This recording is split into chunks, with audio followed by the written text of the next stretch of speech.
अस्सलाम वालेकुम, मैं हूं शाहजेब खानजादा। अमरीकी सदर ट्रंप की जानिब से पाकिस्तान के साथ ट्रेड डील मुकम्मल होने के ऐलान के बाद पाकिस्तान पर 19% टैरिफ्स आयद हो गए हैं, जिसका मतलब है कि जो पाकिस्तानी मसनूआत अमरीका एक्सपोर्ट की जाएंगी उन पर 19% ड्यूटी या टैक्स आयद किया जाएगा।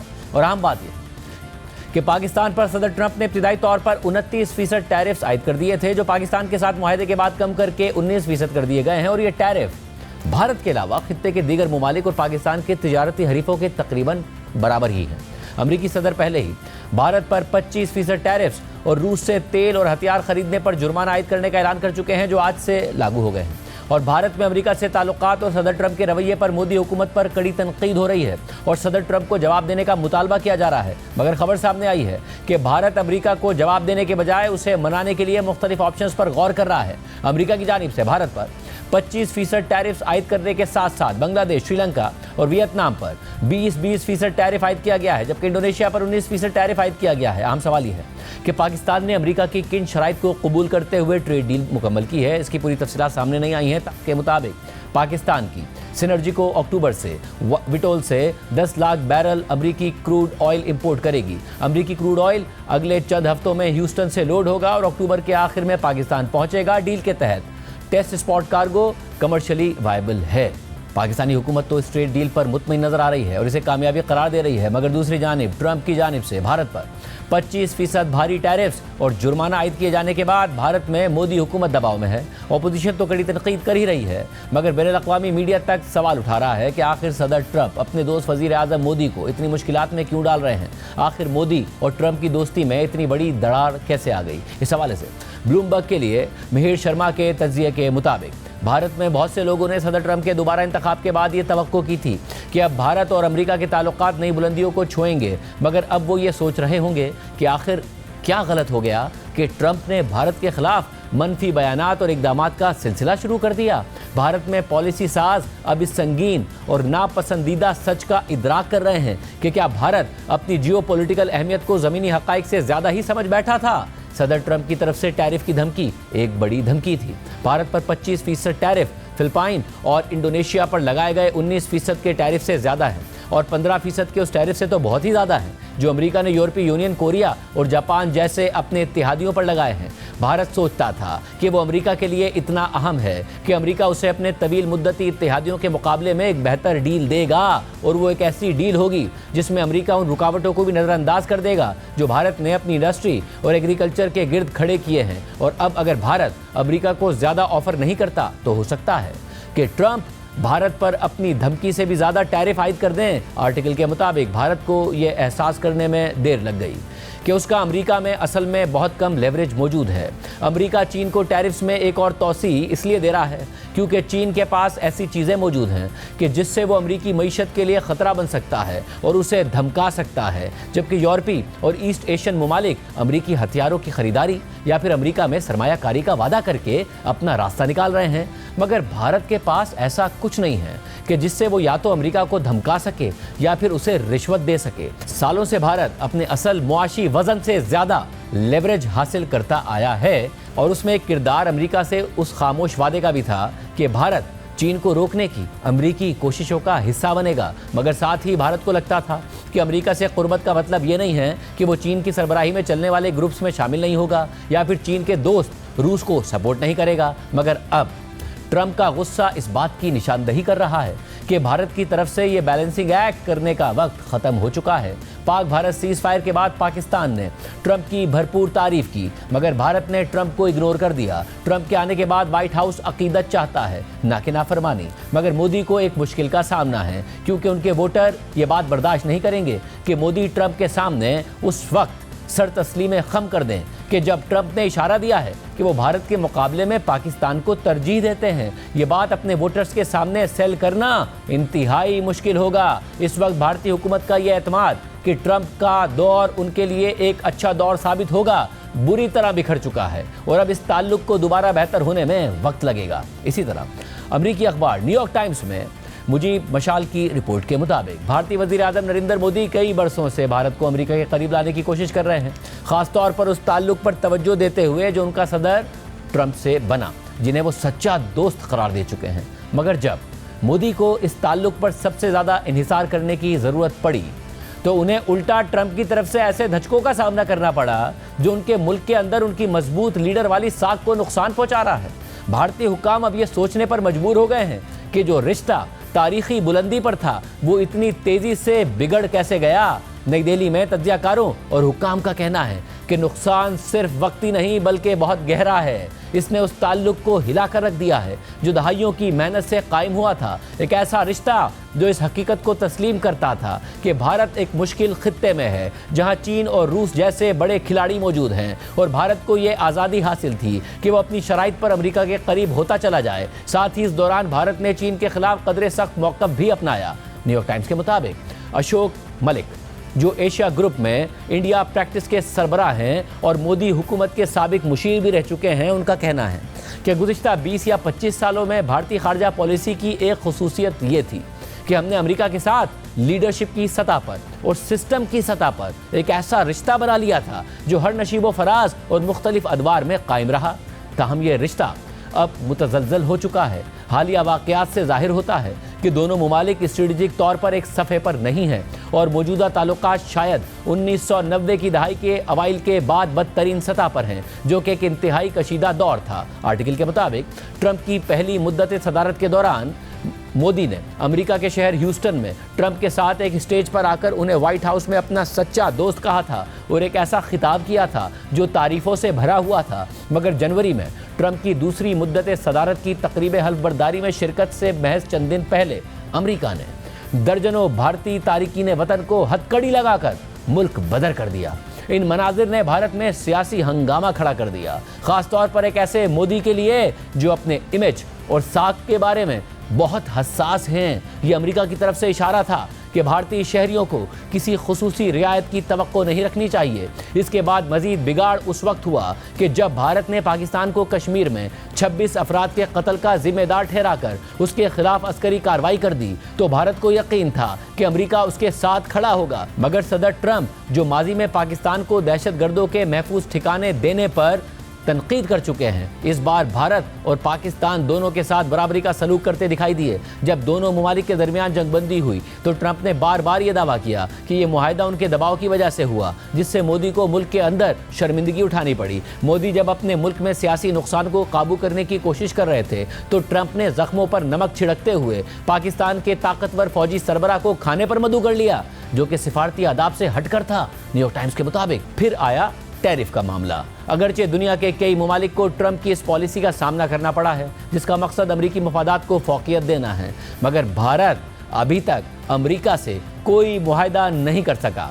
भारत की प्रोटेक्शनिस्ट इक्तिसादी पॉलिसियों का टकराव हर अमरीकी हुकूमत से रहा है, मगर भारतीय हुक्काम का कहना है कि ट्रंप दूसरी मुद्दत सदारत में जिस अंदाज से मामला चला रहे हैं वो भारत के लिए खास तौर पर मुश्किल बन चुका है। एक भारतीय एहलकार ने कहा कि ट्रंप की दूसरी मुद्दत के दौरान सिफारती तसलसल में रुकावट आई है क्योंकि वो तमाम ओहदे जिनका ताल्लुक भारत से है, जैसा कि भारत में अमेरिका के सफ़ीर की तैनाती, ये ओहदे 6 महीने गुजरने के बावजूद खाली पड़े हैं। भारत की अमेरिका को बरामदात तेजी से बढ़ रही हैं और अब अमेरिका भारत का सबसे बड़ा तिजारती शराकतदार बन चुका है। सिर्फ एशिया की तिजारत का तखमीना 130 अरब डॉलर है, जिनमें एप्पल के नए आईफोन समेत दवासाज मसनूआत और इलेक्ट्रॉनिक्स शामिल हैं। मगर इन मुज़ाकरात में सबसे बड़ा तनाज़ा ज़राअत का है, जो भारत में हमेशा से एक नाजुक सियासी मसला रहा है। मोदी के लिए तो यह ख़ास तौर पर हसास मामला है। उनकी 10 साला हुकूमत की सबसे बड़ी सियासी शिकस्त वो तवील किसान तहरीक थी जिसने 2021 में दिल्ली को मफलूज कर दिया और मोदी को मजबूर कर दिया कि वो मार्केट इस्लाहात वापस ले लें। भारत की ज़रई मईशत जिस पर 1.4 अरब आबादी का आधा हिस्सा इन्हिसार करता है, शदीद बहरान का शिकार है और बहुत से किसान कर्जों में डूबे हुए हैं। अगर अमरीकी ज़रई मसनूआत के लिए मार्केट खोल दी गई तो मकामी किसानों के लिए मुसाबकत मुश्किल हो जाएगी। मगर भारतीय हुक्काम का कहना है कि उन्होंने कुछ अमरीकी ज़रई मसनूआत के लिए महदूद गुंजाइश जैसे कि बादाम या सेब पर कोटा बढ़ाने पर बातचीत आगे बढ़ाई है ताकि मकामी किसानों के मफादात मुतासिर ना हो। न्यूयॉर्क टाइम्स के मुताबिक भारत को सबसे ज़्यादा हैरत उस वक्त हुई जब सदर ट्रंप ने रूस से तेल और असलाह खरीदने पर भारत को सज़ा देने की धमकी दे दी। यूक्रेन पर रूसी हमले के इब्तिदाई महीनों में बाइडेन हुकूमत और यूरोपीय ममालिक की तरफ से भारत पर दबाव था कि वो मॉस्को से ताल्लुकात महदूद करे, मगर वक्त के साथ साथ ये दबाव कम होता चला गया और मगरबी ममालिक ने महसूस किया कि चीन के खिलाफ भारत को मुमकिन तवाज़ुन के तौर पर उभारना ज़्यादा ज़रूरी है। आज भारत रोज़ाना 2 मिलियन बैरल से ज़ायद रूसी तेल खरीद रहा है और चीन के बाद रूसी तेल का दूसरा बड़ा खरीदार है। ट्रंप की यह धमकी कि भारत को इस पर सज़ा दी जाएगी शायद इस बात की झलक हो कि वो रूस के साथ यूक्रेन जंग ख़त्म करने में पेशरफ ना होने पर मायूस हैं, मगर तज्ज़ियाकार कहते हैं कि गालिबन ये महज एक सौदेबाजी की चाल है। अमेरिका के हडसन इंस्टीट्यूट के इंडिया इनिशिएटिव की डायरेक्टर डॉक्टर अपर्णा पांडे कहती हैं कि भारत को सबसे बड़ा चैलेंज ये दरपेश है कि 35 वर्षों में पहली बार उसे एक ऐसी अमेरिकी हुकूमत का सामना है जो किसी स्ट्रेटेजिक हमदर्दी के जज्बे से नहीं बल्कि मुकम्मल तौर पर अपने मफादात के तहत काम कर रही है। इसके अलावा ब्लूमबर्ग के एक और तज्ज़िये में लिखा है कि भारत अमेरिका को मनाने के लिए मुख्तलिफ ऑप्शंस पर गौर कर रहा है, जिनमें अमेरिका से भारत में दरामदात में इजाफा शामिल है। इस मामले से वाकिफ लोगों के मुताबिक भारतीय हुकूमत का अमेरिकी सदर की तरफ से 25% टैरिफ की धमकी का जवाब देने का कोई इरादा नहीं है। भारतीय हुकूमत में मामलात की खबर रखने वाले ऑफिशियल्स ने नाम जाहिर न करने की शर्त पर बताया है कि भारत में ऑफिशियल्स हैरान भी हुए और मायूस भी हुए कि जब ट्रंप ने बुध के दिन टैरिफ का ऐलान कर दिया। भारत सोच रहा है कि अमेरिका से कुदरती गैस की खरीदारी में इजाफा करे और साथ ही कम्युनिकेशन के आलात और सोने की खरीदारी में इजाफा करे। भारतीय ऑफिशियल्स के मुताबिक इन खरीदारियों से भारत और अमेरिका के दरमियान तिजारती खसारा कम हो जाएगा। ताहम भारत का अमेरिका से दिफाई साजो सामान खरीदने का इरादा नहीं है और ये बात गैर वाज़ेह है कि इन इकदाम से सदर ट्रंप का रवैया नर्म होगा या नहीं होगा। भारत का अमेरिका के साथ तिजारती खसारा 43 अरब डॉलर है, जबकि वियतनाम के साथ अमेरिका का तिजारती खसारा कहीं ज़्यादा यानी 121 अरब डॉलर है और ट्रंप ने वियतनाम पर 20% टैरिफ लगाने का ऐलान किया था। नई दिल्ली में बैनुल-अक़वामी ट्रेड के एक्सपर्ट अभिजीत दास के मुताबिक तज्ज़ियाकार इस वक्त इस गैर यकीनी का शिकार हैं कि ट्रंप की बात को किस हद तक संजीदा लिया जाए। ये एक मुज़ाकराती चाल भी हो सकती है और ट्रंप ने ऐसा ही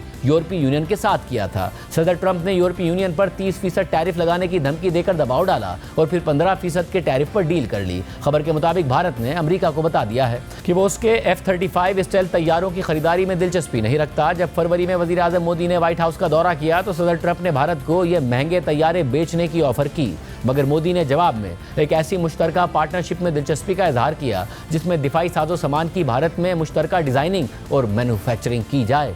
और जहां बैनुल-अक़वामी मीडिया में ट्रंप और मोदी की दोस्ती पर सवाल उठाए जा रहे हैं, तो वहीं भारत में एक अलग ही सूरत हाल खड़ी हो गई है। कांग्रेस जो पहले ही सदर ट्रंप के पाक भारत सीज़ फायर के दावों पर वज़ीर आज़म मोदी की खामोशी पर कड़ी तनकीद कर रही थी और ट्रंप को बराह रास्त जवाब देने का मुतालबा कर रही थी, वो अब अपोजिशन की दीगर जमातों समेत 25% अमरीकी टैरिफ पर बयानियां बना रही है कि वज़ीर आज़म मोदी सदर ट्रंप से दोस्ती का दम भरते रहे, मगर ये दोस्ती भारत के लिए फ़ायदेमंद साबित होने के बजाय नुकसानदेह साबित हो गई।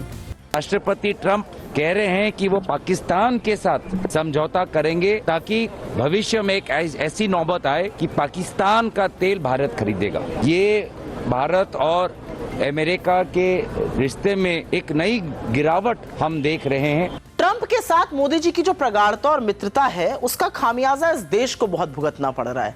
ट्रंप ने देश के ऊपर 25% टैरिफ ठोक डाला, हमारे ऊपर जुर्माना लगा दिया, हमारी 6 जो ऑयल रिफाइनिंग कंपनीज हैं उन पर बैन लगा दिया, हमारी अर्थव्यवस्था को डेड इकोनॉमी कहा, पाकिस्तान के साथ तेल समझौता किया और भारत के खिलाफ चुटकी लेते हुए कहा कि पाकिस्तान एक दिन हिंदुस्तान को तेल बेचेगा। एप्पल जैसी कंपनी को भारत में प्रोडक्शन करने के खिलाफ धमकाया। आईटी कंपनीज जो अमेरिका की हैं उनको भारत में नौकरियां बनाने के लिए हड़काया।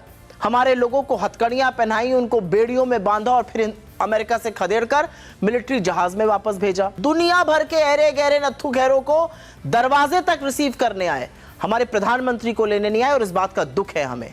इसके लिए मोदी जी ने ट्रंप को अपना मित्र, माय फ्रेंड डोनाल्ड ट्रंप घोषित कर दिया था। इस सब के लिए नमस्ते ट्रंप और हाउडी मोदी और अब की बार ट्रंप सरकार और न जाने क्या क्या नारे लगाए गए थे। अब सवाल है भैया, कहां है वो मीगा प्लस मागा तो मेगा बनेगा। अब खबरें आ रही हैं कि हमारी कंपनीज ने तुरंत तत्काल प्रभाव से रशिया से तेल खरीदना बंद कर दिया। अरे सस्ता तेल ला रहे थे वहां से, उसका फायदा देश वालों को देते। तो कुछ तो कीजिए, हिम्मत जुटाइए। 140 करोड़ लोगों के प्रधानमंत्री हैं आप, पूरा देश आपके साथ खड़ा है, आप मुचुराते घूम रहे हैं। और देशों को भी देख लीजिए, भारत पे 25% टैरिफ, 19% टैरिफ पाकिस्तान पर और देशों पे कम। मैं सीधी सी एक बात कहना चाहता हूँ और साफ कहना चाहता हूँ, मोदी जी आपकी विदेश नीति ने और आर्थिक नीति ने हमारे देश को तबाही और बर्बादी के कंगाल पे खड़ा कर दिया। मैं ये आरोप लगाता हूँ, कंगाली पे खड़ा कर दिया। ये तो प्रधानमंत्री नरेंद्र मोदी जी को और भारत को एक बहुत बड़ा धक्का है। देखिए, एक पुराना मशहूर गाना हुआ करता था, आंखों ही आंखों में इशारा हो गया। तो आज मुझे वो गाना याद आया, तारीफ ही तारीफ में टैरिफ लग गया। हाउडी मोदी, नमस्ते ट्रंप, इसका कोई फायदा नहीं। सरकार की विदेश नीति कहाँ है? महत्वपूर्ण यह है कि सरकार की कूटनीति कहाँ है? चाइना, अमेरिका जैसे दो मजबूत दुनिया के देश आज आपके दुश्मन देश के पाले में खड़े हैं। जब पाक भारत कशीदगी में तुर्की ने पाकिस्तान का साथ दिया तो भारत में बायकॉट तुर्की की मुहिम चल गई थी। अब भारतीय ओपोजिशन ये सवाल उठा रही है कि तुर्की जैसा मुल्क होता तो बीजेपी के हामी अब तक बायकॉट का ट्रेंड चला चुके होते और उसे दुश्मन मुल्क करार दे चुके होते, मगर यहाँ मामला अमेरिका का है तो मुंह से आवाज तक नहीं निकल रही है। जो अंधभक्तों की टोली है बड़ी परेशान है, बड़े पसोपेश में है, मामला फंस गया है। अभी कोई टर्की जैसा देश होता तो कब के बॉयकॉट ट्रेंड चलाए जा रहे होते, अभी तक तो उसको दुश्मन देश घोषित कर चुके होते, वहां जाने वालों की उलाहना कर रहे होते। लेकिन यहाँ तो पेच ही फंस गया, यहाँ तो मामला अमेरिका का निकल गया, तो मुंह से चू नहीं निकल रही है। बॉयकॉट तो बड़े दूर की बात है। जब इनके आका सीज फायर पर कुछ नहीं बोल पा रहे हैं, ट्रेड टैरिफ पर कुछ नहीं बोल पा रहे हैं, अमेरिका के राष्ट्रपति का नाम नहीं ले पा रहे हैं, तो बेचारे ये क्या करें? ये भी अपने आका की तरह अमेरिका से बहुत डरते हैं। इस हवाले से बात करेंगे। वॉशिंगटन से हमें ज्वाइन कर रहे हैं उज़ैर यूनुस साहब। पाकिस्तान ने जो डील की है क्या वो वाकई पाकिस्तान के फ़ायदे में है? क्योंकि जो दीगर ममालिक हैं बांग्लादेश, वियतनाम, उनका रेट तकरीबन वही है, उनका 20% तो हमारा 19%। भारत का मामला क्या हुआ है? वॉशिंगटन में तो बहुत मजबूत लॉबी ख्याल की जाती थी, वो हमें वॉशिंगटन से बताएंगे उज़ैर यूनुस साहब। बहुत शुक्रिया हमें ज्वाइन करने के लिए। अब वॉशिंगटन में है, जो भी वॉशिंगटन में होता है वो पॉलिसी सर्कल्स देखने के बाद ये ज़रूर बताता है कि जी भारतीय लॉबी बड़ी स्ट्रांग है। अगर मोदी और ट्रंप की दोस्ती के अलग चर्चे हों, मगर वैसे भी भारतीय लॉबी वहां पर बहुत ज़्यादा स्ट्रांग है। अब ब्लूमबर्ग कोट कर रहा है इंडियन ऑफिशियल्स को नाम जाहिर ना करके कि वहाँ वो बड़े हैरान हैं कि ये हुआ क्या है। इसके अलावा न्यूयॉर्क टाइम्स रिपोर्ट कर रहा है क्या एग्जैक्टली हुआ है। ज़ाहिर टफ निगोसिएशन ज़रूर हो रही हैं, मगर एक हैरानी पाई जाती है इंडिया में कि ट्रंप के होते हुए उन्हें लगता था कि वो आसानी से सेल थ्रू कर जाएंगे। ये ट्रंप की ट्वीट्स, वो गुस्सा भी उसमें नज़र आ रहा है। क्या हो रहा है? देखिए शाहजेब, यहाँ वाशिंगटन में जो भारतीय तज्जियाकार भी थे उनमें से कुछ जो हैं वो ये इस चीज़ की वार्निंग काफ़ी हफ्तों से दे रहे थे। और वार्निंग जो है मैं उनसे इत्तेफाक उसी वक्त से कर रहा था कि वार्निंग बिल्कुल जायज़ थी। और वो वार्निंग की वजह ये थी कि सदर ट्रंप की जो अप्रोच है दुनिया के साथ ताल्लुकात रखने की, वो बड़ी मुख्तलिफ है अमरीकी सियासत के अंदर। वो ये बात को नहीं सुनते या मानते कि जी 20 साल बाद जो है इस रिलेशनशिप का रिटर्न हमें मिलेगा या 30 साल बाद हमें कोई स्ट्रेटेजिक रिटर्न मिलेगा। उनका मानना यह है कि आज के दिन दूसरा मुल्क हमारे लिए क्या कर रहा है, मुझे आप ये बताएं। भारत को जो लोग बता रहे थे कि ये सिचुएशन चेंज हो रही है, भारत की जो फॉरेन पॉलिसी इस्टेब्लिशमेंट है वो इस बात को सही तरह रीड नहीं कर पाई और वो समझते रहे कि जो 30 साल की कन्वर्जेंस है भारत और अमेरिका के ताल्लुकात में, वो फोर्स करेगी डोनाल्ड ट्रंप को कंसेशंस ऑफर करने के लिए और हमें कुछ ज़्यादा करने की ज़रूरत नहीं है। और यहाँ ही मिसमैनेजमेंट हुई दिल्ली की तरफ से और एंड में जाके सदर ट्रंप ने कहा कि हम डील नहीं करेंगे। हत्ता कि पिछले हफ्ते के शुरू तक, पीर मंगल के दिन तक जो उम्मीद थी वाशिंगटन में वो ये थी कि नरेंद्र मोदी और डोनाल्ड ट्रंप की फ़ोन कॉल होगी और उस पर डील हो जाएगी। लेकिन दिल्ली के अंदर एडवाइस दी गई कि आप फ़ोन कॉल ना करें और आगे ना बढ़ें क्योंकि ट्रंप आपसे बहुत ज़्यादा मांग लेंगे और फिर आप मना नहीं कर सकेंगे उस डील कॉन्वर्जेशन के अंदर। और वहाँ से जो है कोलैप्स हो गई पूरी की पूरी डील। इसका मतलब ये नहीं कि डील आने वाले हफ्तों में नहीं होगी, लेकिन धचका ज़रूर पड़ा है। और मेरे नज़दीक धचका जो है वो इसलिए पड़ा है क्योंकि दिल्ली के अंदर इस बात की रिकग्निशन नहीं की गई कि ये एक दूसरा वाशिंगटन है। सदर ट्रंप की अप्रोच मुख्तलिफ है और उस अप्रोच के साथ अगर आपने आगे बढ़ना है तो आपने कंसेशंस ऑफर करना होंगी, जो कि भारत करने को राज़ी नहीं था। साहब, अब हमने देखा यूरोपीय यूनियन ने काफ़ी मामलात में कंसीड किया, उन्हें डील मिल गई और ख़ुद यूरोपीय यूनियन का जो इत्तेहाद है उसके बहुत सारे ममालिक खुश नहीं हैं उस डील से। उन्हें लगता है कि हमने बहुत ज़्यादा कंसीड कर दिया है जिसके हमारी मईशत पर नुकसानात होंगे। भारत में एक सोच ये भी है कि अमरीकी सदर ब्लफ कर रहे हैं और इवेंचुअली वो मान जाएंगे। आपको लगता है भारत को कंसीड ही करना पड़ेगा, वरना ट्रंप इससे भी ज़्यादा टैरिफ लगा सकते हैं जिस तरह वो कनाडा के साथ कर रहे हैं, ब्राज़ील के साथ कर रहे हैं? देखिए, शायद वो टैरिफ्स ना लगाएं, लेकिन उनके पास अभी बहुत सारे कार्ड्स हैं भारत की तरफ खेलने को, जिससे दिल्ली को अटेंशन पे करना चाहिए। H1B वीज़ा का इशू है, इमिग्रेशन का इशू है, फार्मास्यूटिकल इंपोर्ट्स का इशू है। इसमें बड़ी जो है वो इश्यूज हैं भारत के लिए, जिससे उन्हें जो है वार्निंग के तौर पे लेना चाहिए। तो ये जो है बड़ा ज़रूरी है दिल्ली के लिए कि कोर्स करेक्शन हो। दूसरा इशू दिल्ली के लिए ये है कि ऐसी कोई चीज़ नहीं है दिल्ली के पास जिससे वो लेवरेज अपनी एक्सरसाइज कर सके और अमेरिका कहे कि हमें पीछे हटना होगा। फॉर एग्जांपल, जब चीन के साथ ताल्लुकात अमेरिका के ख़राब हुए और टैरिफ लगाया गया, तो चीन ने रेयर अर्थ मैग्नेट्स की सप्लाई रोक दी। उससे अमेरिकी ऑटो इंडस्ट्री को धचका लगा और फिर उन्होंने अमेरिकी सदर से कहा कि आप बातचीत करके, मुज़ाकरात करके बात को आगे बढ़ाएं। तो वो ऐसी क्या चीज़ है भारत के पास जो अगर वो रोकेंगे या उस पर टैरिफ लगा देंगे तो अमेरिका को धचका लगेगा? ऐसी कोई चीज़ मेरे नज़दीक तो कोई नहीं है जहाँ से वो लेवरेज एक्सरसाइज कर सकें। यूरोपियन यूनियन के पास भी लेवरेज की चीज़ें थी, ऑटो इन्वेस्टमेंट है, फार्मास्यूटिकल्स है, एक्सेट्रा। तो इस वक्त भारत को फिगर आउट करना पड़ेगा कि वो किस तरह इस बात से आगे बढ़ते हैं। स्टेटस को अप्रोच, जहां वो बिजनेस एज यूजुअल करके आगे बात को बढ़ाना चाहें, मैं नहीं समझता उससे कोई फ़ायदा होगा भारत अमेरिका ताल्लुकात में। जो पाकिस्तान को डील मिली है उस हवाले से बताइएगा। अरे वियतनाम के लिए इनिशियली 46% था, 20% कर दिया। बांग्लादेश के लिए 37% था, 20% कर दिया। श्रीलंका के लिए 44% था, 20% कर दिया। पाकिस्तान के लिए 29% से 19% किया है। तकरीबन इन ममालिक के बराबर ही अब हमारा रेट है। इंडिया से ज़रूर कम है। इंडिया की फ़िलहाल निगोसिएशंस थ्रू नहीं हुई हैं। ये कोई अच्छी डील है पाकिस्तान के लिए? आप किस तरह देख रहे हैं इसको? शाहजेब, सर्कमस्टांसिस को देखते हुए Pakistan got a better deal than many allies. अगर आप देखें तो ताइवान, जिसका एक बड़ा करीबी ताल्लुक है सिर्फ माशी उमूर में नहीं बल्कि दिफाई और स्ट्रेटिजिक उमूर के अंदर, उसे भी 20% मिला है, और जिस पे बड़ी वाशिंगटन में गुफ्तगू हो रही है कि सदर ट्रम्प ने ये चीन को खुश करने के लिए ताइवान को इतना हाई रेट दिया है, क्योंकि ताइवान तो एक्सपेक्ट कर रहा था कि उसको यूरोपियन यूनियन वाला 15% रेट मिलेगा। तो जो पाकिस्तान को 19% मिला है, आई थिंक ये ट्रंप इंतज़ामिया की रिकग्निशन है कि पाकिस्तान से वो अच्छे ताल्लुकात इस वक्त हैं उनके, और उसी वजह से 19% पाकिस्तान का टैरिफ जो है वो दिया गया है, जो कि एक पॉजिटिव जो है सिग्नल है मेरे ख्याल में वाइट हाउस की तरफ से।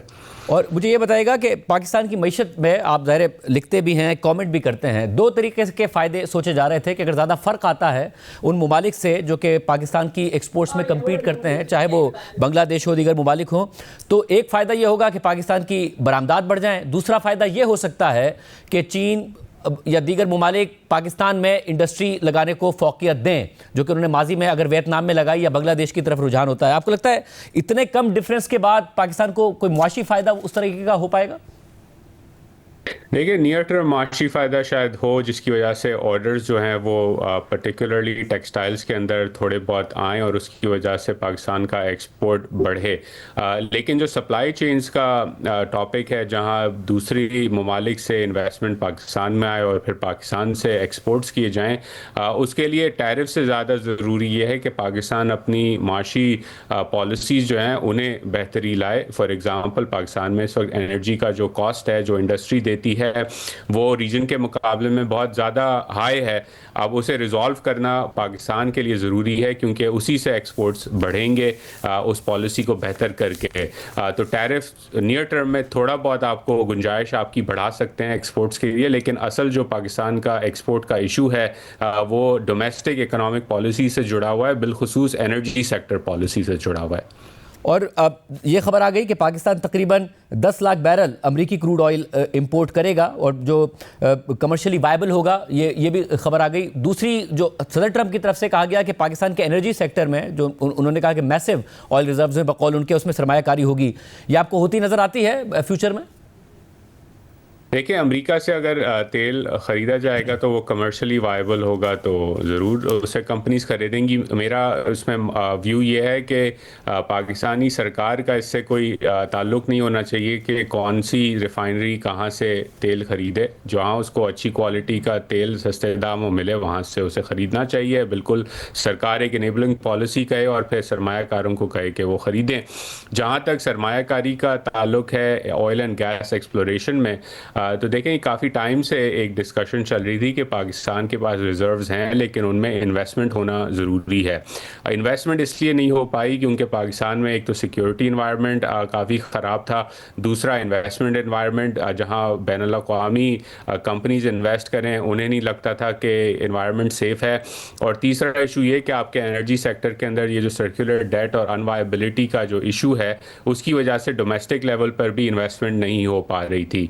तो अब इन तीन चीज़ों में आहिस्ता आहिस्ता जो बेहतरी आ रही है उससे पोटेंशियल तो एक्सप्लोर किया जा सकता है। फॉर एग्ज़ाम्पल अगर बलूचिस्तान में बैरिक गोल्ड रिकोडिक के अंदर प्रोग्रेस कर रही है, IFC भी इन्वेस्ट कर रहा है, तो ये एक सिग्नल है कि पाकिस्तान इशूज़ रिजॉल्व कर सकता है और बैनुल-अक़वामी कंपनीज़ पाकिस्तान में इन्वेस्टमेंट करके काम आगे बढ़ा सकती हैं। अब पाकिस्तान के लिए ज़रूरी है कि क्या वो अगले रिफॉर्म्स हैं जो मईशत को जिनकी ज़रूरत है, जिसकी वजह से ये इन्वेस्टमेंट जो है वायबल की जाए, क्योंकि ये ऐसा नहीं है कि आपने 6 महीने में इन्वेस्टमेंट की और 7वें महीने में तेल या गैस निकल आया। ये सालों साल का काम होता है, और क्योंकि अंडर इन्वेस्टमेंट हुई है सालों साल से, तो अब उस अंडर इन्वेस्टमेंट को सॉल्व करने के लिए भी काफ़ी टाइम चाहिएगा, लेकिन पॉलिसी सर्टेनिटी आपको देनी पड़ेगी उसके लिए। तो अगेन मुस्बत जो है सिचुएशन है, लेकिन कैपिटलाइज करने के लिए अब पाकिस्तान और पाकिस्तानी पॉलिसी मेकर्स के लिए ज़रूरी है कि वो आगे रिफॉर्म्स किस तरह लेके जाते हैं यहाँ से। बहुत शुक्रिया उज़ैर साहब का तज़किया आपने सुना। प्रोग्राम में भी शामिल करेंगे, उसके बाद जिक्र होगा पाकिस्तान में सियासी माहौल गर्म हो रहा है। तहरीक इंसाफ अगले हफ्ते से एहतजाज करने जा रही है। आज तहरीक तहफ़्फ़ुज़ आईन पाकिस्तान के इजलास के बाद उनकी डिमांड सामने आई है। एक ब्रेक के बाद बात करेंगे।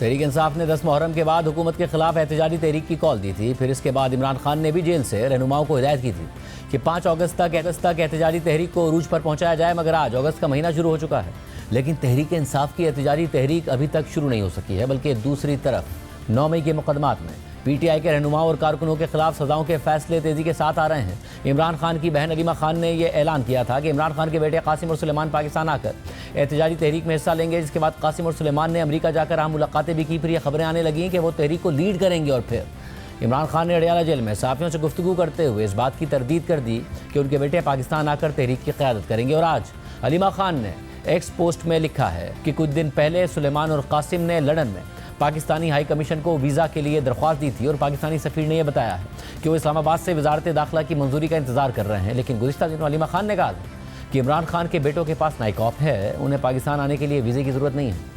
इमरान खान के बेटे सुलेमान और कासिम पाकिस्तान आ रहे हैं, वो आएंगे, वो अपने वालिद से मिलना चाहते हैं, उनके पास नाइकॉप है, उनको वीज़े की ज़रूरत नहीं है, और जो उनको धमकियाँ दी गई हैं उनसे कोई नहीं घबरा रहा। और वज़ीर मुमलिकत बराए दाखिला तलाल चौधरी ने हमारे प्रोग्राम में कहा था कि इमरान खान के बेटों ने वीज़े के लिए अप्लाई किया तो 24 घंटे में वीज़ा दे देंगे। अलीमा खान साहिबा ने कहा है कि नाइकॉप है उनके पास, वीज़े की ज़रूरत नहीं है उन्हें। पाकिस्तान अगर इमरान खान के बेटे आते हैं तो बहरहाल एक इम्पैक्ट तो पड़ेगा। अगर पूरी PTI कुछ नहीं कर सकी तो उनके ये बच्चे जिन्हें उर्दू भी नहीं आती या पाकिस्तान के रास्ते भी नहीं पता, वो आके क्या करेंगे? हाँ, 100 बिस्मिल्लाह आए, कोई रुकावट नहीं होगी, कानून के दायरे में रहे।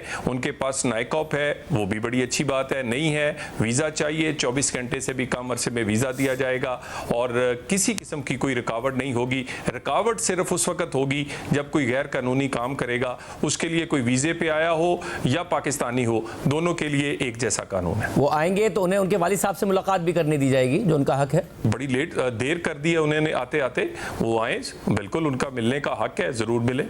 और पुरअमन एहतजाज में अगर वो शामिल होते हैं जिसमें कोई वायलेंस नहीं होता, तो वो भी हक इस्तेमाल करने दिया जाएगा उन्हें। बिल्कुल, कोई हर्ज नहीं है।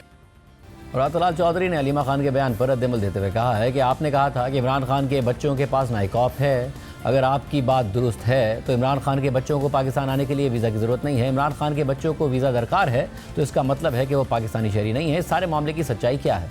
जबकि दूसरी तरफ 6 अपोजिशन जमातों के इत्तेहाद तहरीक तहफ़्फ़ुज़ आईन पाकिस्तान ने इस्लामाबाद में ऑल पार्टीज़ कॉन्फ्रेंस मुनक़्क़िद की, जो 2 दिन जारी रहने के बाद ख़त्म हो गई है, जिसके बाद मुश्तरका एलामिया जारी करते हुए तहरीक तहफ़्फ़ुज़ आईन पाकिस्तान के रहनुमा मुस्तफ़ा नवाज़ खोकर ने कहा कि इस वक्त पाकिस्तान की तमाम जमातों में मिसाक़ जमहूरियत की ज़रूरत है। मुल्क की तमाम सियासी क़ुव्वतों के दरमियान इत्तफ़ाक़ पैदा किया जाए। तहरीक तहफ़्फ़ुज़ आईन पाकिस्तान और उसकी बुलाई गई कुल जमाती कॉन्फ्रेंस में शरीक जमातों ने इस पर इत्तफ़ाक़ किया कि इस वक्त तमाम सियासी जमातों और सियासी क़ुव्वतों के दरमियान एक नए मिसाक जमहूरियत की अशद जरूरत है। नए मिसाक के लिए दर्ज झेल नुकात पर एक कौमी डायलॉग के बाद मुल्क में तमाम सियासी कुव्वतों के दरमियान मुकम्मल इत्तफाक राय पैदा होना चाहिए, जिसमें 1973 के आईन और पार्लियामेंट की बालादस्ती शामिल हो, कानून की हुक्मरानी शामिल हो और इम्पोर्टेंटली एक ट्रूथ एंड रिकंसिलिएशन कमीशन का भी क़याम किया जाए। कॉन्फ्रेंस में chairman PTI barrister Gohar Khan और साबिक स्पीकर कौमी असेंबली असद कैसर ने भी शिरकत की। असद कैसर ने एपीसी से खिताब करते हुए कहा कि हमारा कोई ऑप्शन ख़त्म नहीं हुआ, हमारे ऑप्शंस हर वक्त खुले हैं, हम ज़्यादा ज़ोर से जिद्दोजहद करेंगे। कोई ऑप्शन खत्म नहीं हुआ, हमारे पास हर वक्त ऑप्शन है। हम इंशाल्लाह आवाम के पास भी जाएंगे, अपनी जद्दोजहद भी जारी रखेंगे और ज्यादा जोर से करेंगे। और हमारा मुतालिबा बुनियादी यही होगा कि मुल्क में आईन की बालादस्ती को तस्लीम किया जाए। तहरीक तहफ़्फ़ुज़ आईन पाकिस्तान के सेक्रेटरी इन्फॉर्मेशन साहबजादा हामिद रज़ा ने सोशल मीडिया साइट एक्स पर पोस्ट करते हुए लिखा है कि तहरीक तहफ़्फ़ुज़ आईन पाकिस्तान का 5 अगस्त के हवाले से लाएअमल तय पा चुका है। तमाम सुदूर और कोऑर्डिनेटर्स अपने अपने सूबे के हालात के मुताबिक लाएअमल देंगे और वो अपने अपने सूबे के जिम्मेदार होंगे। जबकि सहाफ़ियों से बात करते हुए बैरिस्टर गौहर खान ने कहा है कि फ़िलहाल एक दिन का एहतजाज है, 5 अगस्त को पूरे मुल्क में रैलियाँ निकलेंगी। 9 मई की हम मजम्मत कर चुके हैं, इसकी आड़ में पूरी पार्टी को सजा न दें। उमर अयूब की चीफ जस्टिस से मुलाकात की कोई ख्वाहिश नहीं थी, चीफ जस्टिस साहब की तरफ से मैसेज आया था। पॉलिटिकल पार्टीज में टैक्स ऑफ 2020 वाली चीज़ें नहीं होती। फिलहाल एक दिन का हमारा है कि 5 तारीख को जो हमारी रैलीज है वो पूरे मुल्क में रैलीज होगी। आइंदा काला अमल क्या होगा वो हम आप लोगों के सामने रहेंगे। 9 मई को हम कंडेम कर चुके हैं, 9 मई नहीं होना चाहिए था, 9 मई आइंदा भी ना हो, लेकिन उसके आड़ में एक पार्टी को आप सजा न दें, उसके आड़ में एक पूरे सिस्टम को डिरेल ना करें। हमारे leader of the opposition Umar sahab है और रहेंगे। जहाँ तक उनकी मुलाकात की बात है चीफ जस्टिस के साथ, यस उनको फ़ोन आया था, मुलाकात का कहा गया था, उमर साहब यहाँ अवेलेबल नहीं थे, उनकी सवाबदीद है अगर वो मिलना चाहते हैं। लेकिन अभी चूँकि मेरा नहीं ख्याल है कि मुलाकात का क्या पैदा होगा या अंदाज़ा नहीं है क्या होगा। अभी उमर साहब ने कोई पैगाम नहीं भेजा, उमर साहब की कोई ख्वाहिश नहीं थी चीफ जस्टिस साहब से। चीफ जस्टिस साहब की तरफ से मैसेज आया था, पहले भी चीफ जस्टिस साहिबान ऐसे कर चुके हैं, फ़ौरन सजाएं ना आती, कुछ हो भी जाता। पीटीआई के सेक्रेटरी जनरल सलमान अकरम राजा ने कहा है कि इमरान खान ने कौम को कहा है कि पुरअमन तरीके से 5 अगस्त को अपने वजूद का इजहार करो, हमारा इंतजार का कोई प्रोग्राम नहीं है, हम फैसला साजों से इंतजार करते हैं। उनको कहते हैं कि हमारे साथ बैठो, होश के नाखुन लो, हम पाकिस्तान के खैर ख्वाह हैं। 5 अगस्त इमरान खान ने पाकिस्तान की कौम को कहा है कि पुरअमन तरीके से आइन और कानून के मुताबिक अपने वजूद का इजहार करो। सिर्फ ये बताओ कि हम मौजूद हैं, हम ख़त्म नहीं हो गए, हमारी आवाज़ मौजूद है, हमारी शिनाख्त मौजूद है, हम खुद मौजूद हैं। तो हमने इसके अलावा कुछ नहीं करना। हमारा कोई तोड़ फोड़ किसी किस्म का कि इंतशार का कोई प्रोग्राम नहीं है। अगर कोई हम पे ये इल्ज़ाम लगाता है तो ये झूठा इल्ज़ाम होगा। ये कब तक इस तरह चलेगा? तो हम इल्तिजा करते हैं, हम कहते हैं उनको जो फैसला साज हैं कि हमारे साथ बैठो, होश के नाखुन लो, हम पाकिस्तान के खैर खां हैं, हमें अलहदा करके पाकिस्तान की फलाह नहीं हो सकती, क्योंकि हम पाकिस्तान के अवाम की आवाज़ हैं। पाकिस्तान के अवाम की आवाज़ को सुनो। मामला कहाँ जा रहा है, अगले हफ्ते क्या होगा, हमारे साथ मौजूद है सीनियर साहब रज़ाकार सोहेल बड़ाई साहब बहुत शुक्रिया मुझे ज्वाइन करने के लिए। बड़ाई साहब, जाहिर है एक तरफ तहरीक इंसाफ के खिलाफ मजीद फैसले आना शुरू हो गए हैं 9 मई के मुकदमात में, दूसरी तरफ तहरीक इंसाफ एहतजाजी सियासत की तरफ जा रही है। मगर अब गौहर खान साहब कह रहे हैं 5 अगस्त को एक दिन का एहतजाज होगा, मगर जो तहरीक तहफ़्फ़ुज़ आईन पाकिस्तान है उसका इजलास होता है, उनका एलामिया सामने आता है। पाकिस्तान की तारीख आपने देखी है किस तरीके से अचानक से तहरीकें जन्म लेती हैं और फिर वो हुकूमतों के लिए या रजीम के लिए मुश्किलात खड़ी करती हैं। वो माहौल आपको नज़र आ रहा है पाकिस्तान की तारीख को देखते हुए, या अभी वो माहौल नहीं दिख रहा है? जी, अभी तो माहौल नहीं दिख रहा, क्योंकि जंग से ताज़ा हम फतेह याब हुए हैं और एक इस वक्त एक फैक्टर जो है फील गुड का वो चल रहा है। लेकिन जो हमेशा पाकिस्तान की तहरीकें देखने का मुख्तलिफ एंगल है मेरे ख़्याल में, जब पाकिस्तान के अंदर मुआशी तंगी हुई है ज़्यादा, तब तक तहरीकें जो हैं वो ज़ोर से चली हैं। तो अगर तो पाकिस्तान की मईशत ठीक ना हुई तो फिर तो डेफिनेटली कोई ना कोई सियासी वजह ना भी हुई तो मुआशी वजह से भी तहरीकें चल जाती हैं। और आपको वो सिमत नज़र आती है कि कहीं ना कहीं उस तरफ जा रहा है मामला कि मुआशी मसाइल की वजह से एक सियासी तहरीक जन्म ले ले? जी, इस बजट ने बहुत मायूस किया है। कोई ग्रोथ नहीं है, कोई फॉरेन डायरेक्ट इन्वेस्टमेंट नहीं है, कोई मुस्तकबिल की होप नहीं है, जो शरह सूद है उसमें कमी नहीं है, तो कोई ऐसी चीज़ नहीं इस बजट के अंदर मासवाए इसके कि जो स्टेबिलिटी है जो इस वक्त कायम है वो तो मौजूद है, लेकिन आगे क्या प्रॉस्पेक्ट्स हैं होप के वो नहीं दिए गए। मगर मौजूदा सूरत हाल में अब ज़ाहिर इमरान खान साहब इस वक्त जेल में हैं और वो बहुत एक मकबूल लीडर हैं, उनकी जमात को वोट भी मिला, उनके 2 साल जेल में होना, 5 अगस्त को 2 साल मुकम्मल होना, पार्टी आपको लगता है मोबिलाइज कर पाएगी अगस्त के महीने में ही लोगों को, या उसके आसार आपको इस वक्त ग्राउंड पर नहीं नज़र आ रहे? देखिए, मैं काफ़ी अरसे से ये अर्ज़ कर रहा हूँ कि उनकी स्ट्रीट पावर नहीं है, उनकी वोट पावर है। अभी भी वोट पावर बरकरार है, लेकिन स्ट्रीट पावर नहीं है। उसकी वजह weak organisation, weak connection with the leadership and number 3 दबाव, जो माजी में जिस तरह का दबाव रहा है उसने सप्रेस कर दिया है बहुत ज़्यादा जो स्ट्रीट पावर है। और दूसरा, ऑर्गेनाइजेशन कोई नहीं जो मोटिवेट करे। मसलन पंजाब के अंदर एक टोटल कन्फ्यूजन है। आलिया हमजा साहबा पंजाब की इंचार्ज हैं, पहले हमाद अज़हर साहब थे, हमाद अज़हर साहब पता नहीं अब कहाँ हैं। आलिया हमजा साहबा शायद कहीं एक्टिव हों, लेकिन मेरा नहीं ख्याल उनका ऑर्गेनाइजेशन पर कोई होल्ड है। और जो वफाकी या इनकी मरकज़ी जो ऑर्गेनाइजेशन है उसका आलिया हमजा साहबा से इख्तलाफ चल रहा है। तो जो हमेशा ऑर्गेनाइजेशन मोटिवेट करके और उसको ऑर्गेनाइज़ करके किसी भी चीज़ को बनाती हैं, किसी तहरीक को, वो तो है नहीं। तो जब तक वो नहीं हो तो इंडिविजुअल तो आ जाएंगे कुछ ना कुछ, ठीक है, कहीं ना कहीं से 2-4, लेकिन जिस तरह से एक पूरी ऑर्गेनाइजेशन होती है, उसको ऑर्गेनाइज़ करती है, वो है नहीं। वो सिर्फ केपी के अंदर हमें नज़र आती है और उसकी वजह भी वहाँ की गवर्नमेंट है और एक overwhelming majority of the MNAs and MPs है, लेकिन बाकी सूबों में हमें ये नज़र नहीं आ रही।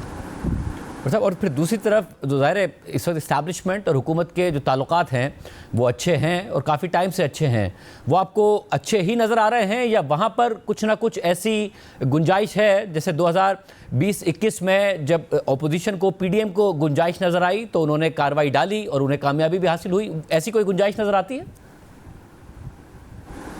नहीं, ऐसी तो कोई गुंजाइश नहीं है कि कल को कोई हुकूमत तब्दीली की तरफ जाया जाए।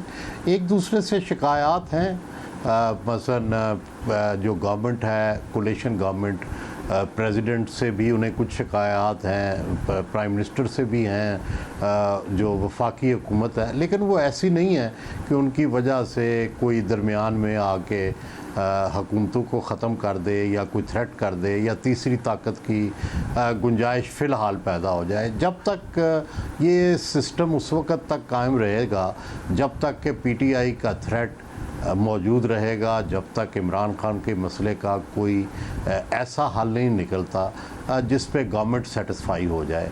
अभी तक कोई ऐसा हल नहीं निकला, इसलिए ये हुकूमत फ़िलहाल चलती रहेगी। मतलब जो फिर वो जो थ्रेट है और जो थ्रेट का परसेप्शन है उसमें ज़ाहिर एक तरफ अलीमा खान साहिबा कभी बयान देती हैं कि बताएं इस्टेब्लिशमेंट हमसे क्या चाहती है, चाहिए क्या बताइए। आज सलमान कमराजा साहब कहते हैं कि हम फैसला साजों से इल्तिजा करते हैं, उनको कहते हैं कि हमारे साथ बैठो, होश के नाखून लो, हम पाकिस्तान के खैर ख्वाह हैं। मगर जब इमरान खान साहब के ट्विटर हैंडल की बात हो या फिर इमरान खान साहब की किसी पेशी में सहाफ़ियों के सामने बात हो तो वो बहुत सख्त मौक़िफ़ देते हैं अस्करी क़यादत के हवाले से। आपको लग रहा है ये स्ट्रैटजी एक ऐसी स्ट्रैटजी है जो काम कर सकती है आगे जाके, क्योंकि माजी करीब में उसने काम नहीं किया? जी, मुझे नहीं लगता कि आप एक तरफ सोशल मीडिया के ज़रिए हमला करें एस्टेब्लिशमेंट पर, आर्मी चीफ पर, प्राइम मिनिस्टर पर, और दूसरी तरफ उसकी वजह यह है कि सब लोग ये समझते हैं कि PTI का हथियार ही सोशल मीडिया है। और तो जब इमरान खान के साथी या इमरान खान का सोशल मीडिया जब दूसरों को टारगेट करता है तो उनको तो कुछ नुकसान नहीं होता, जो बाहर बैठे ये सब कुछ कर रहे हैं, तो नुकसान तो इमरान खान को होता है और इमरान खान ने इसको रोकना है, जो नहीं वो रोकते। तो उनका ये ख्याल है कि एक तरफ दबाव रखूं और दूसरी तरफ मुसालित हो जाए। इस दफ़ा ऐसा कोई इम्कान नज़र नहीं आ रहा। मतलब तो फिर अगेन जो तारीख आपने देखी उसको देखते हुए क्या करना चाहिए इमरान खान साहब को इस वक्त कि उनके मामलात बेहतर हों, हुकूमत के मामलात बिगड़ जाएं? बहुत बेहतरीन रास्ता है कि लचक दिखाएं। उनकी पार्लियामेंट के बैठ के अंदर मसलन बजट था, बजट के अंदर बहुत अच्छा मौका था कि तकरीरें होती बजट के बारे में, उसकी गलतियां बताया जाता कि इसके अंदर ना ग्रोथ है, ना इसके अंदर ये है, ना वो है, वो सारा कुछ एक्सप्लॉइट होता। पंजाब गवर्नमेंट की गलतियां बताते, सिंध गवर्नमेंट की गलतियां बताते और एक राय आमा पाकिस्तान के अंदर ऐसी बिल्ड करते कि जिससे मौजूदा हुकूमत की गलतियों का पता चलता और अपनी स्पेस बनाते जाते कि भाई हम पार्लियामान में बेहतर कारकर्दगी दिखा रहे हैं, हम इनसे बेहतर काम कर सकते हैं। और दूसरी तरफ हमेशा लचक दिखाई जाती है, वो लचक नहीं दिखाई जा रही और ये समझा जा रहा है कि हमारी गालियाँ या हमारा दबाव हुकूमत की तोपों को ठंडा कर देगा। लेकिन ऐसा जादू में तो हो सकता है, ऐसा तख़य्युल में तो हो सकता है, अमल में जिद्दोजहद से ही ये मुमकिन है। बहुत शुक्रिया बड़ाई साहब का सुना। प्रोग्राम में एक ब्रेक शामिल करते हैं, एक और अहम खबर की तफसीलात आपके सामने रखेंगे।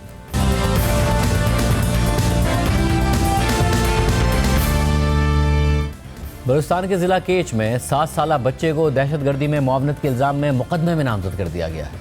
7 साला सुहेब पर सोशल मीडिया पर एक मुतनाज़ तकरीर शेयर करने का इल्ज़ाम है। ये FIR CTD मकरान ने इंसानी हुकूक के सरगर्म कारकुन गुलजार दोस्त के खिलाफ दर्ज की और 7 साला बच्चे को इसमें नामजद करते हुए लिखा कि उसने टिकटॉक पर गुलजार दोस्त की मुतनाज़ तकरीर शेयर की है।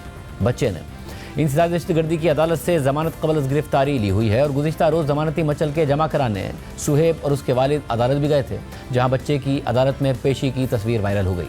Human rights commission of Pakistan ने इस मामले पर शदीद किया है। सोशल मीडिया प्लेटफॉर्म एक्स पर पोस्ट में लिखा है कि human rights commission of Pakistan को इस खबर पर शदीद तशवीश है कि तुर्बत में एक कम उम्र बच्चे को दहशतगर्दी के इल्ज़ाम में इंसदाद दहशतगर्दी की अदालत में पेश किया गया, सिर्फ इस बुनियाद पर कि उसने एक इंसानी हुकूक के कारकुन की तकरीर सोशल मीडिया पर शेयर की थी।